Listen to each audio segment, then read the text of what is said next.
All right, our last speaker of today is, well, it says software engineer at a global Swedish retailer.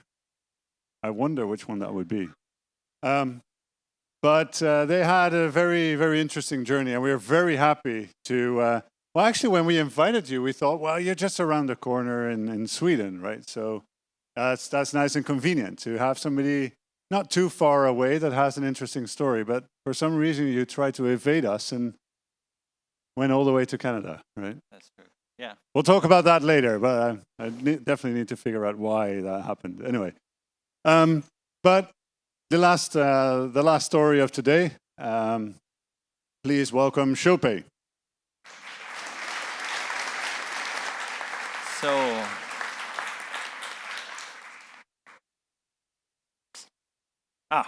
perfect. My name is Shopey. Hope you're kind of enjoying your afternoon. Turned out to be quite complicated to disclose the name of the company I work for, but let's just say that it's a global Swedish retailer, and they might have forced a large population to assemble their furniture.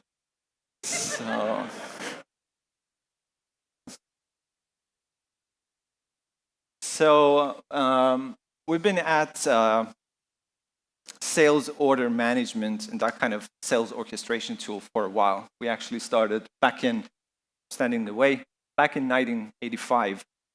And the problem was that we were growing quite quickly, and we had ever-growing mail orders, phone orders, customer support was not scaling, and we wanted so much more. So then we thought of, why don't we do this with software? So software was not the go-to kind of tool you would use back then. It was kind of bleeding edge, I would say. So then we thought of the platform as such, using an operating system called OpenVMS. Back then, personal computers did not have good throughput in I/O. OpenVMS was the kind of tool you would, operating system that you would use for having a very good throughput. And then we started kind of looking at the different capabilities we wanted in the tool, and customer, product being your product catalog, order management, services as deliveries and assemblies and so on. And basically, and also some kind of payments and a whole bunch of integrations. Just imagine it's there. And integrations being essentially point of sales, visitor counters that were connected into the store, and gateways to payments. And yeah, so that's the kind of integrations we had. And it kind of blew out of proportion. So I need to pause. Continue. All right. So let's talk about the architecture a little bit. It was essentially an organic kind of architecture. It was monolithical. Nothing bad with that, but it turned out organically moving into this kind of various areas that I'm kind of illustrating here in this picture. There was no domain-driven design. There was in forums and so on, but not as cohesive as it became in 2003 with Eric Evans' domain-driven design. So we had this kind of areas, and let's just move on. 10 years passed, and we started to look at, well, it's year 2000. The World Wide Web had come about, and at that point we had another additional 100 stores added to our kind of portfolio, and we wanted to push out for e-commerce and a whole bunch of areas as such, and we were lacking talents. So we needed to upgrade our stack, and for that, we started to look at our options. So the option we went with was a kind of a three-tier architecture with CRUD operations storing the state into an Oracle database on a IBM WebSphere. Just showing you the stack here, and one of the earliest versions of Java, I think 1.3, and I think first or second version of Spring. And there was a bunch of services as such that we had in mind, and then there was a SOA that connected everything, and we had a client written in VB first, and then at some point it got upgraded to VB.NET.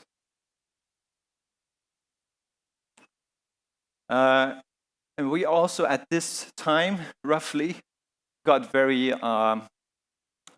influenced by the domain-driven design, and it kind of went together with the organic kind of structure we had. It kind of helped us to understand what we were trying to do.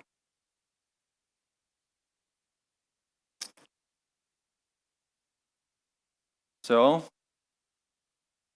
I think there will be an image here. Yeah, so there we go. So quickly just memorize this.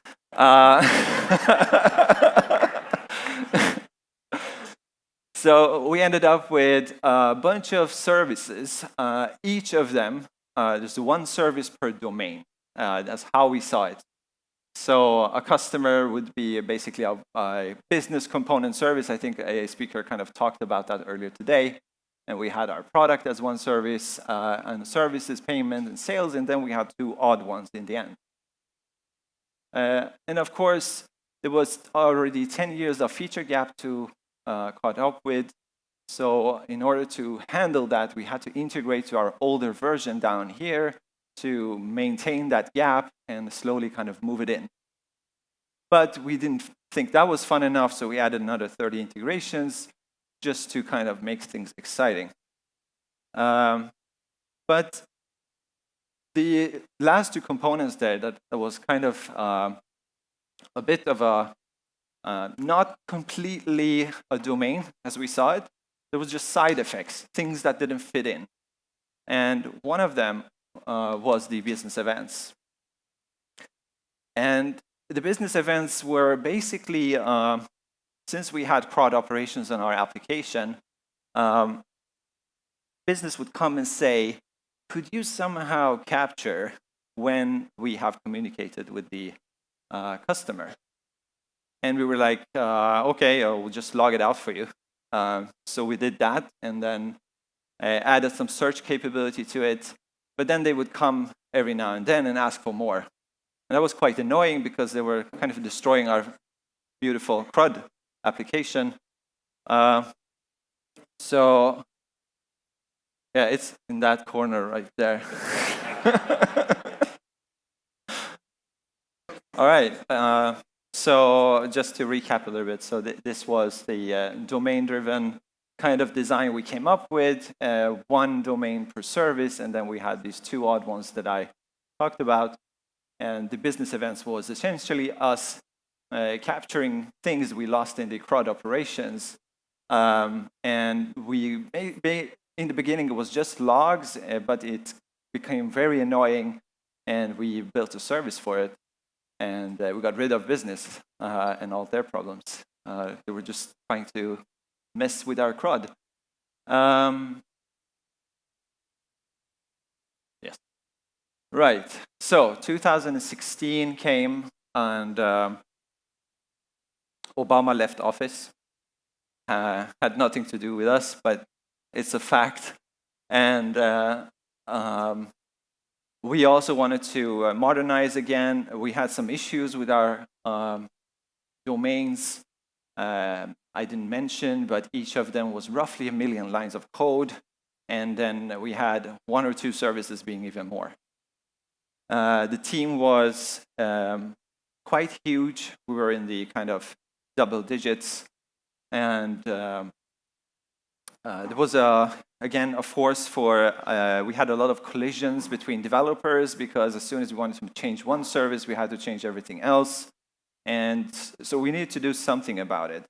At this time around, also microservices was a thing. So we said, hey, that's an interesting aspect. We do want to get the time to market up. And at this version 2, we had quarterly releases or one release per 6 months. So that was something we started to look at. This is an image of a transient state we were in.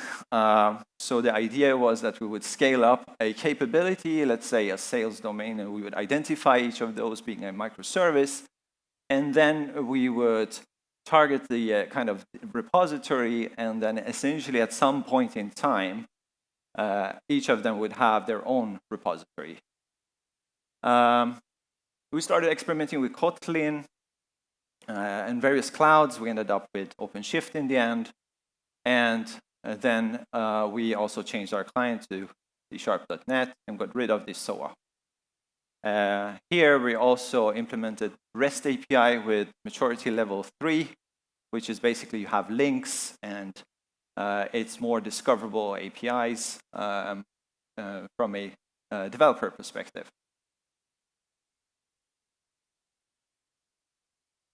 So by the time we got this out, we ended up with something like this, where we had our microservices services at top. We never got around to go directly and refactor these services because business would come every now and then and say, hey, we want this feature. It's much more important than anything else. So money always kind of wins in those discussions. And we were a bit soft. So that kind of pushed us into just building box cylinder. And of course, some of those integrations that we had, they changed APIs. So then we had to do an additional kind of 20+ integrations. And these versions at the bottom, version 1, version 2, they also evolved at the same time because there was now somewhere around 26 years of feature gap that the microservices needed to catch up with. And we couldn't do that overnight. So essentially, that's when we started to look at, okay, so we need to do something about this. And the thoughts started to roll. Good things about our microservices was that we could deploy almost daily or on demand. So now we went from quarterly releases to essentially twice a week. And then it was a kind of something we wanted to really keep. So that was a good thing about the microservices. And also, if you decided to refactor something, refactoring was not something you did, you just rewrote it because that was just a couple of classes to deal with, and you could just rewrite the entire service and roll it out.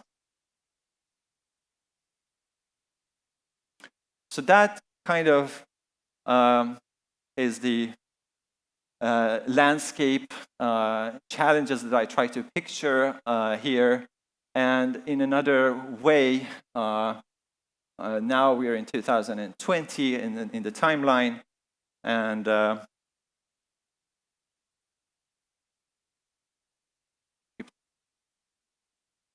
we built something like this, where we have version 1, our version 2 with those big domains, and then we said, okay, we don't want one service per domain, but we want multiple. So then we ended up building this tower. Another challenge we had was that when we wanted to do an order retrieval, remember we're talking about an order management system, we had to join roughly 82 tables.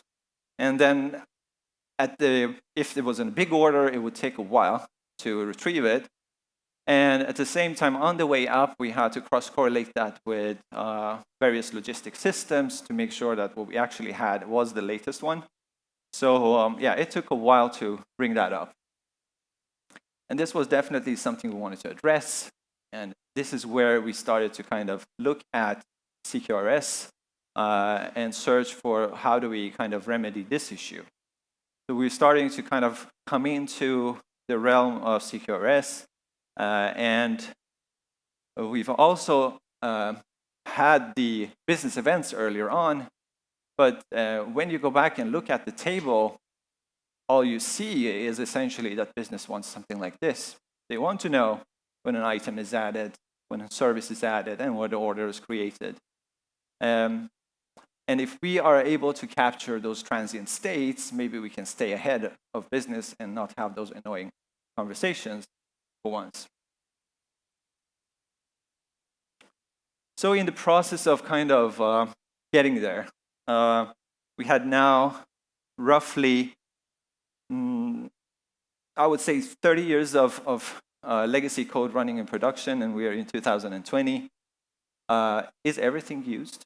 That was one of the first questions we had. Is all the flows that we have currently being used, or is there something that we can get rid of? And in search of answering that question, we came across event storming and started to explore that. We had a bunch of sessions, and this is a continuous process that we run every month with the stakeholders and a bunch of domain experts. And then we take it one notch down to a more technical level, where we look at the aggregates and commands and so on. This is just a picture of us getting started, and these are a very simple order. Being depicted here in oranges are the events. In a more kind of abstract level, what you would see there was something like customer added, removed, stock updated, receipt printed, order dispatched, or service booked, and basically cross net price tax calculated. But now we didn't want to add to the tower that we built. We need to come up with another strategy. So yes, there is 30 years of feature gap now to catch up with if we start from scratch, but maybe we should. Maybe we should skip the kind of refactoring and that kind of journey, because that never kind of pans out as we think. So now we went, let's rebuild from scratch. So instead, what we did was identifying which of the flows go to our version 1 and which will go to our kind of version 2 and 3. Turned out to be all our store orders went to version 1. But nothing went there if you were working with the e-commerce and web orders. So now we could kind of separate those two and attack one problem at a time. And these orange bars are essentially our anti-corruption layers against each.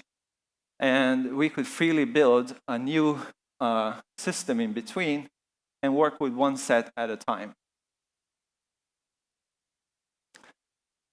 Stack became something like this because we had already 30 years again a feature gap to capture, so we didn't want to do a lot of pipelining. We wanted to keep as much as pipeline and infrastructure as much as possible. So then Axon Framework and Axon Server became the go-to tool for us because, well, first of all, we've read about event sourcing and we know how to swim by reading on the book, but we haven't really jumped into the pool.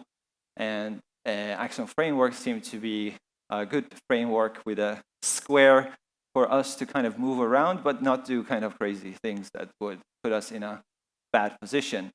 So that was kind of the thought, and there was a big community around it. So it seemed to be a good thing to do, to stand on the shoulder of giants in that domain. And then the cloudification changed. And then we dropped Java and went purely with Kotlin.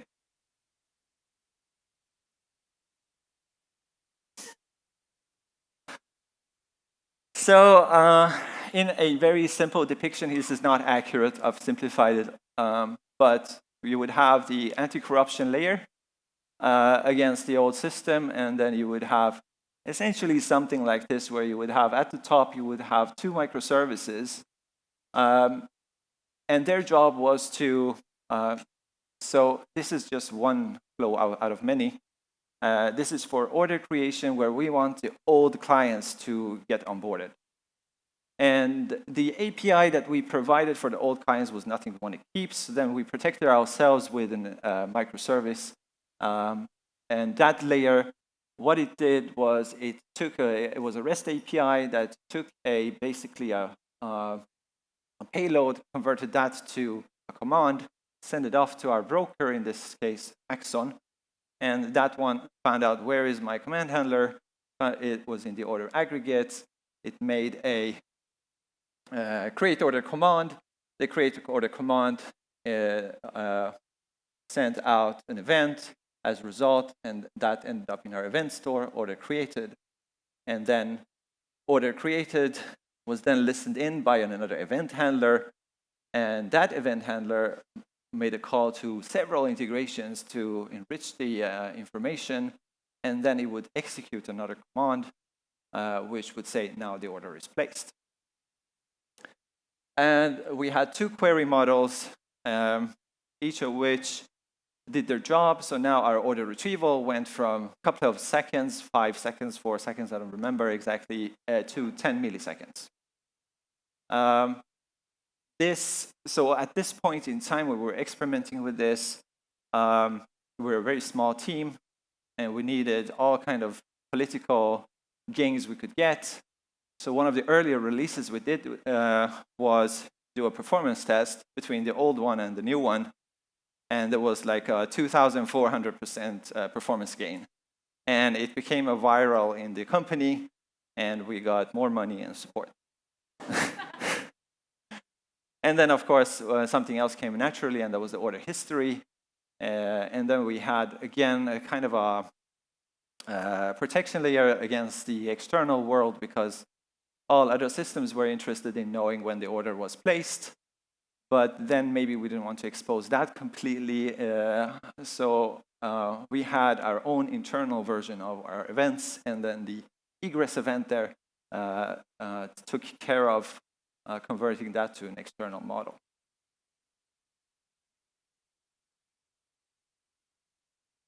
So now we're kind of moving into the little bit issues you have as a toddler in event sourcing and CQRS. And one of them was when we built this anti-corruption layer, it was a projection that we built specifically for the version 2. And instead of going directly to and pass it through the API layer, we did something you shouldn't do. But we did that intentionally, and that was just going directly to the repository. So we kind of skipped million lines of code by doing that, but with that came a whole bunch of other issues, but it was fine compared to reading through that many lines of code. But slowly we kind of understood that, well, this is not going to work, because now our projection have a side effect, because as soon as you replay the projection, you're going to shoot off the call to the repository every time you do a replay, or anything happens with that one, you want to change it. So we just want to do this once. And that's where we use the idempotent pattern to make the API, which was just the REST API down here, an idempotent, and to protect any kind of thing we wanted to do with the projection. So this is just a bird's eye view. If you zoom out, then you end up with our solution on this side, and then that would connect into the various repositories, and then we would have the anti-corruption layer.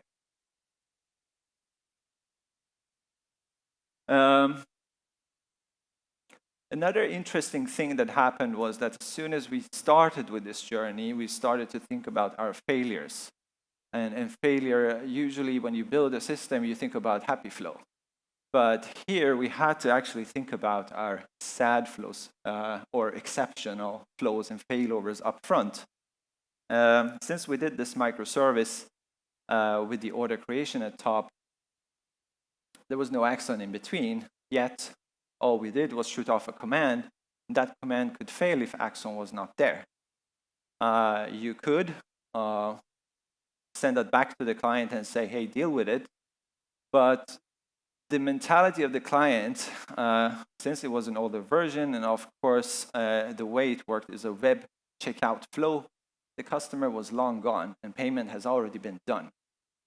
Just because our technical issue here, the broker is down, doesn't mean that the client should deal with it. It's our problem. So we added a DL queue to protect ourselves against an issue like that. And in fact, a month into production, we tried to upgrade Axon, and we kind of failed in doing that correctly. We had to rebuild our cluster. It was like the nightmare of disaster scenarios happened a month into the production. But we ended up shooting everything to the DLQ. And when the cluster was back, we just pushed everything back, and customer did not even know that this happened. We lost, I think, not a single order in doing this.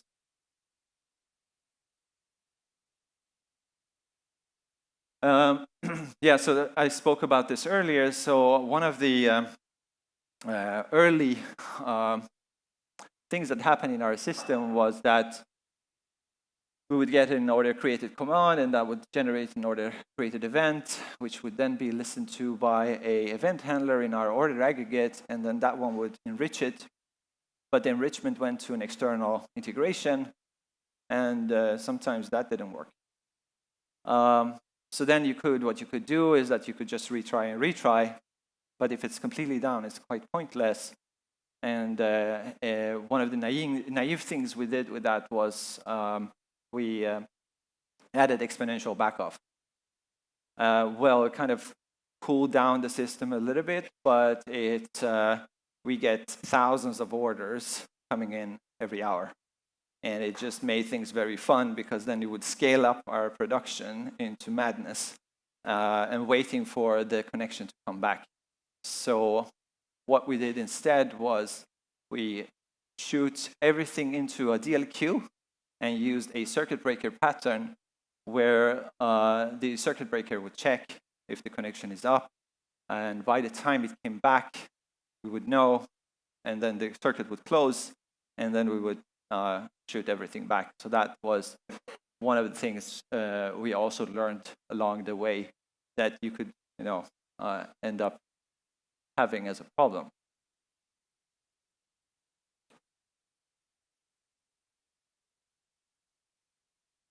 So yes, nothing is ever deleted, and also never updated. And I think I've heard that many times, but it didn't quite sink in what that meant until we went into production and had to feel it on our own. And some of it you kind of understand. Yes, of course, we cannot update and so on, but there are some quirks that could happen and you don't know what to do with it. So one funny thing that happened that made us really kind of puzzled, that was in the, so we're using this encryption module, Axon Data Protection, to decrypt our PI data. And the database link for the data, for the keys, encryption keys, it just went down a few minutes. And the way we've implemented it was that we would add then placeholder values instead. So we ended up losing the customer information and persisting that with a bunch of placeholder values. So now we had persisted an event into our event store, which was quite unexpected. And remember, we have not caught up with all the kind of features that you need to modify this order. So that would be one approach, that you would have a command that could handle it. But there is also a thing like this is you don't necessarily have the command at hand. I mean, it's a modification that is kind of all over the place that you need to do. So then we kind of thought back and forth, how do we deal with this one? And then we started to look at how Git does it. And then essentially we kind of mimicked the Git revert and added this into our development cycle, where each developer had to think about, okay, so now I've implemented a command, but how do I revert this? So that became part of the cycle, and exactly like how you write tests, this became something you had to worry about. So that kind of remedied this issue, and I think we still have some work to do there. Yeah, so then after running this now a year in production, we've done a whole bunch of other flows. Things started to change because the requirements that we had earlier was basically a CRUD operation from a client, and there was a order created event that made sense, and there was essentially a button connected to that. So a client does an orchestration, add items to the order, and add some service, book something, and then it pressed the save button. And that would translate into an order created. But since we kind of chunked that up into small commands, then it made no sense. I mean, what is an order created now? Is it when you have items, or is it when you have services on it? And in fact, we had different interpretations of an order. We had something called service order when you had a service on it, but as soon as you had something else on it, it became something else. And you had just items, it was an cash and carry or something like that. So this was an interesting insight when working with event sourcing, and I think it has to do a little bit with that the data is disconnected from the model. You can kind of, you're free to modify your definitions. So that was the kind of change, and we're starting to see the order not as an order created, but as a continuous journey where it can change depending on what you have on it. So this is something we're kind of working on right now. And yeah, so I think the projector had enough of me. So with that, I would like to say thank you.